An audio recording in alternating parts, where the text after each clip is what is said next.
going back to who I am, how I became who I am today. And it comes back from hard work. It comes back from having that very minimalistic mindset. And when you're out there, man, and you're 43 and I've accomplished a lot of shit, and you're out there with some 20-year-old kids and you're nobody again, being nobody, there's a lot of power in being nobody. There's a lot of power from going to scratch again and going back out there, picking up a Pulaski and just digging fire line. You're just another guy on the line, digging a fire line. And no one, there's no text message. There's no, my God, David, can you sign my book? No, motherfucker, get your ass out there. It's exactly what it is, man. And I've always lived that lifestyle. I always talk about living day one, week one. Cause I started day one, week one of Buds so many fucking times. And when you hear that, your heart just crumbles like, fuck, day one, week one again, man. I could go through all that shit again. Like I said, it became my new norm. And I found so much growth in that day one, week one mentality. But what I did wrong, I tried to put that mentality on a lot of people and they don't want it. I'm not happy. The biggest thing is they say, look at his eyes. Look at his eyes, man. Have you seen his eyes? It looks like he has demons in his eyes. He looks so unhappy. The biggest thing is I'm not happy. I'm not fulfilled. All this shit. They're so missing the point, man.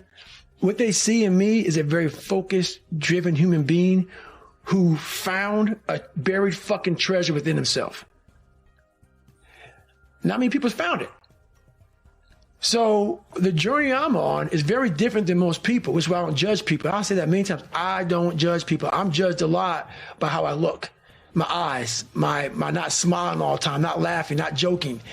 And that's I'm a funny motherfucker.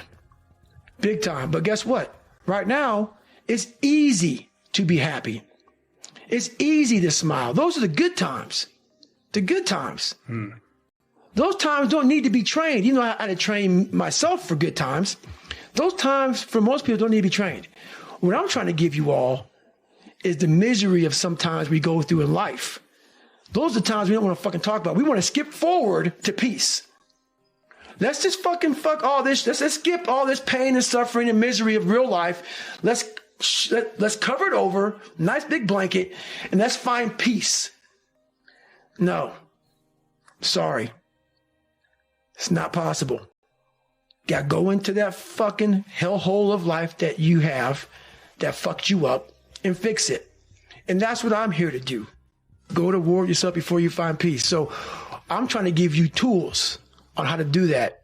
And I'm not considering smile and be happy about it. It's a hard journey. It's a real journey. It's a journey that's going to take you way outside of being comfortable. You'll be very, very uncomfortable. 100%, man. For me to start this journey I had to go back to where it started from. And I came from that man. That man is a part of me. I had to accept that. I had to accept that a lot of my insecurities, I had to study him. And I had to realize I had to find peace with all that. I had to realize that what he did, it wasn't like he hated me. Mm-hmm. He hated himself. And so once you start to grow up and, like I say, take the different vantage point, I had to forgive that man. Even though I didn't say sorry, he never said sorry. We had our last conversation at 22 years old because he saw me become a man that he was very proud of, and he didn't have much to do with it. He was a lot of the fuel, man. But but I will say this, anger was never my fuel. And I've never said this before. I was actually telling my fiance this the other day. People think anger was my fucking fuel. Anger can be a fuel. Anger got me to look into things to become better. I want to show him. But I tell you one thing, when you're suffering and you're fucking at the wit's end and you want to fucking quit, that anger is gone, brother. This fucking water is cold as balls, man. I get the fuck out of here. So I realized anger was no fuel for me. It may have got me to say, I'm going to be somebody. Anger got me caught up in some serious ego trips, man.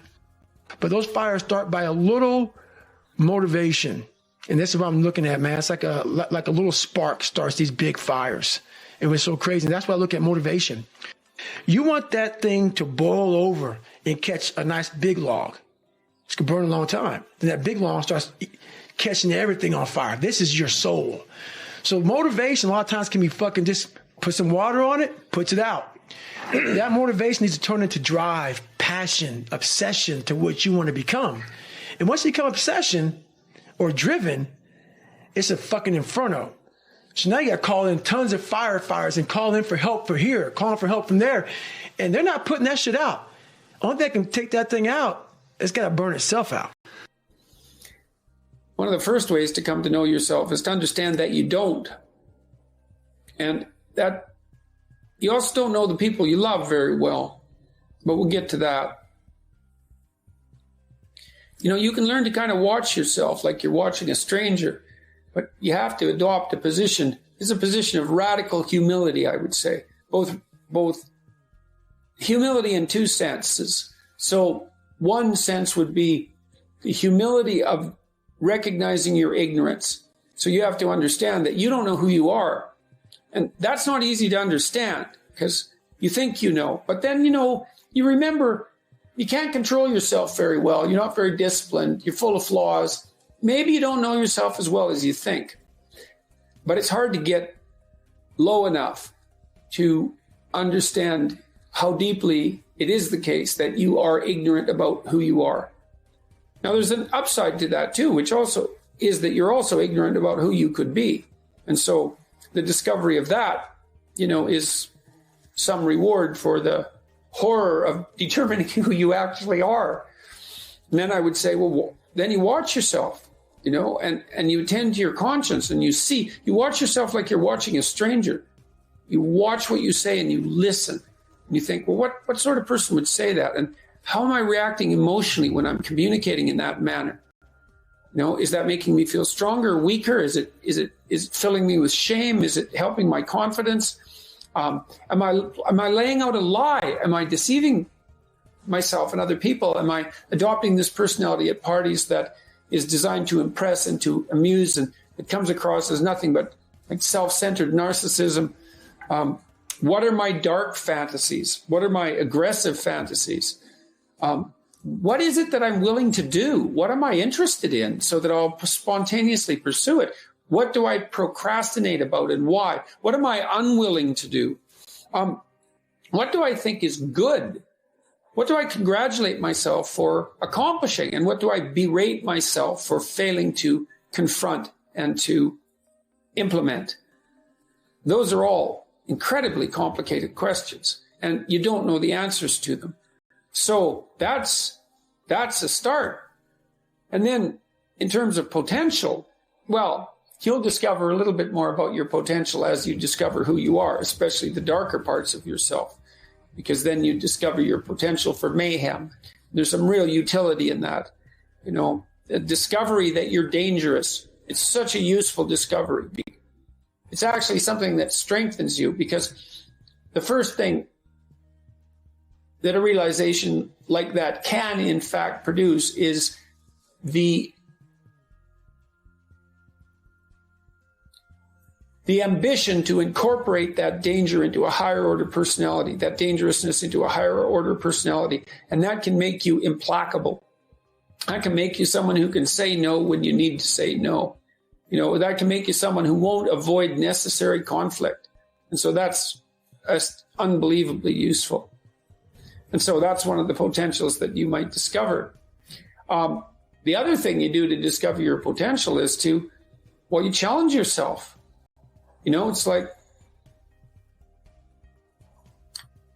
Rule 4 in my book, 12 Rules for Life, is compare yourself to who you were yesterday and not to who someone else is today. And that's kind of a good way to start this. It's like, well, take a bit of a look at yourself and think about what's not so good that you could improve, that you should improve by your own standards, and that you would improve, you know, and set yourself a little goal. And then you challenge yourself. It's like, well, could I do this? That would be better. Then you find out. And then you think, well, is there something slightly larger and more challenging that I could do that would be better? And you try it and you find out. And as you try it and you find out, generally you get better at it, and you can take